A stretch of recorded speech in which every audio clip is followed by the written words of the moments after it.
राधे राधे दोस्तों, कैसे हैं आप सब। दोस्तों, हमारे YouTube चैनल पर आपका स्वागत है। हमारे इस चैनल को सब्सक्राइब कीजिएगा और हमारे इस वीडियो को लाइक, शेयर और कमेंट जरूर कीजिएगा। दोस्तों, हिंदू धर्म एक ऐसा धर्म है जहाँ पेड़ पौधों को पूजनीय माना जाता है। हिंदू धर्म में तुलसी जी के पौधे को बहुत ही पवित्र और शुभ माना जाता है। जिस प्रकार देवी देवताओं की पूजा आराधना की जाती है, ठीक उसी प्रकार जो है दोस्तों तुलसी जी के पौधे का भी पूजन किया जाता है। जी हाँ दोस्तों, हमारे सनातन धर्म में तुलसी जी के पौधे का जो है दोस्तों माता लक्ष्मी जी का रूप दिया गया है और तुलसी को सबसे पूजनीय माना गया है। तुलसी भगवान हरि विष्णु जी की हरि प्रिया है, तो इसलिए जो है दोस्तों तुलसी जी की पूजन करना, आराधना करना बहुत ही अधिक लाभदायक बताया गया है। दोस्तों, ऐसा माना जाता है कि रोजाना माँ तुलसी जी की पूजा आराधना और जल अर्पित करने से घर की दरिद्रता का नाश होता है। घर में हमेशा सुख शांति समृद्धि बनी रहती है। माँ तुलसी को भगवान विष्णु जी की पत्नी माता लक्ष्मी जी का भी अवतार माना जाता है। रोजाना तुलसी की पूजा आराधना करने के साथ साथ जो भी व्यक्ति हनुमान चालीसा का पाठ करता है, उसके जीवन में खुशहाली बनी रहती है। इसी के चलते आज हम आपको इस वीडियो के माध्यम से एक ऐसा उपाय बताएंगे। जी हाँ दोस्तों, तुलसी चालीसा का पाठ करते समय किन बातों का विशेष ध्यान रखना चाहिए, साथ ही हम आप जानेंगे कि तुलसी चालीसा का पाठ करने से क्या लाभ की प्राप्ति होती है। जी हाँ दोस्तों, तुलसी चालीसा आपको अपने घर पर जरूर करनी चाहिए, लेकिन इस बात का ध्यान जरूर रखें कि तुलसी चालीसा करते समय किन बातों का विशेष ध्यान रखना चाहिए और तुलसी चालीसा पढ़ने से अपने घर पर तुलसी चालीसा का पाठ करने से जो है दोस्तों हमें किन चीज़ों का, जी हाँ, किन चीज़ों का जो फायदा होता है उसके बारे में भी हम आज के इस वीडियो में आपको बताएंगे। तो तुलसी चालीसा पाठ सुबह जल्दी उठकर स्नान आदि करने के बाद करना चाहिए।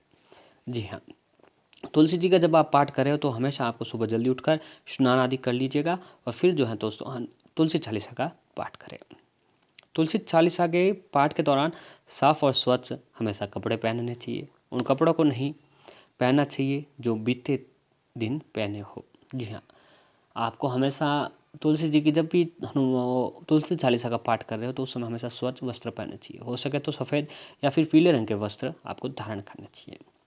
तुलसी चालीसा का पाठ एकांत स्थान पर बैठकर करना चाहिए। अगर तुलसी जी के पौधे के सामने ही बैठकर तुलसी चालीसा का पाठ किया जाए तो और भी ज़्यादा शुभ और अच्छा माना जाता है। तुलसी चालीसा का पाठ पूरे मनोयोग से करना चाहिए। बीच बीच में किसी से भी बात नहीं करनी चाहिए। बात करने के दौरान गुस्सा या उदास नहीं होना चाहिए। जी हाँ दोस्तों, जब आप पाठ कर रहे हो तो पाठ करते समय इस बात का ध्यान रखें कि इस दौरान आपको किसी भी प्रकार का गुस्सा या फिर उदास नहीं होना चाहिए। इस बात का ध्यान रखना चाहिए। अपने पूर्ण निष्ठा, विश्वास और श्रद्धा के साथ जो है तुलसी चालीसा का पाठ करना चाहिए। अब दोस्तों, आपको एकांत में बैठकर करना चाहिए, इसीलिए जो आपको किसी के प्रकार का डिस्टर्बेंस नहीं होगा। आप सुख समृद्धि शांति से जो है दोस्तों तुलसी जी का पाठ जो है कर सकते हैं।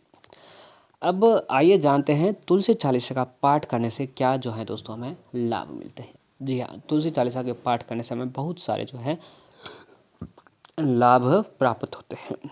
तो क्या लाभ है, आइए उसके बारे में जान लेते हैं। तो सकारात्मक ऊर्जा का संचार होता है। सबसे पहले यह है कि दोस्तों तुलसी चालीसा का पाठ करने से जो है दोस्तों हमेशा सकारात्मक ऊर्जा का संचार होता है। तुलसी चालीसा का पाठ करने से मन में सकारात्मक ऊर्जा का संचार होता है। ये सकारात्मक ऊर्जा व्यक्ति को अपने लक्ष्य को प्राप्ति करने के लिए प्रेरित करती है। तुलसी चालीसा का पाठ करने से व्यक्ति के मन में आत्मविश्वास की बढ़ोतरी होती है। जी हाँ, ये उन जातकों के लिए बहुत ही अधिक लाभकारी है जो जिन व्यक्तियों के जीवन में आत्मविश्वास की कमी है, तो उन लोगों को तुलसी चालीसा का पाठ जरूर करना चाहिए। तुलसी चालीसा का पाठ करने से आपके मन में एक सकारात्मक ऊर्जा का संचार होगा, जिससे जो है दोस्तों आप किसी अपने लक्ष्य को प्राप्त करना चाहते हैं, किसी काम में सफलता प्राप्त करना चाहते हैं, तो उसके प्रति आपको अपने लक्ष्यों के प्रति जो है दोस्तों प्रेरित करती है।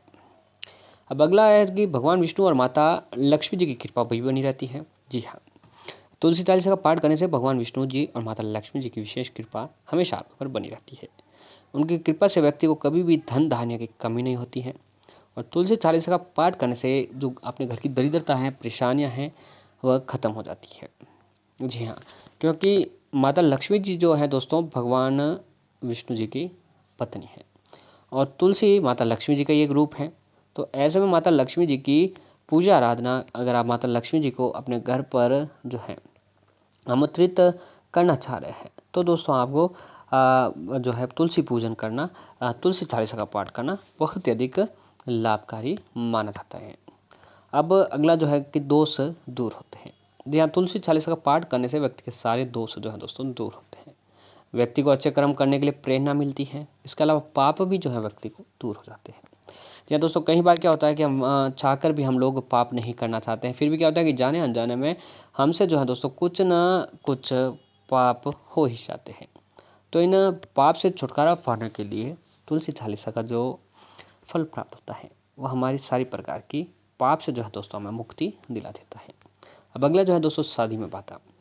तुलसी चालीसा का पाठ करने से विवाह न होने की परेशानी और विवाह में आ रही सारी समस्याएं दूर हो जाती हैं।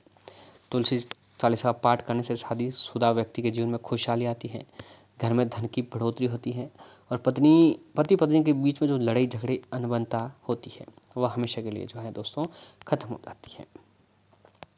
तो ऐसे में जो है दोस्तों आपको तुलसी चालीसा के पाठ करने के ये लाभ जो है दोस्तों बहुत ही अधिक प्राप्त होते हैं। तुलसी माता लक्ष्मी जी का रूप है और व्यक्ति की हर परेशानियों को दूर कर देते हैं। तो दोस्तों इन बातों को ध्यान में रखते हुए जो आपको तुलसी चालीसा का पाठ जरूर करना चाहिए। आपके घर में किसी भी प्रकार की दुख परेशानी या संकट है वह हमेशा के लिए खत्म हो जाएंगे।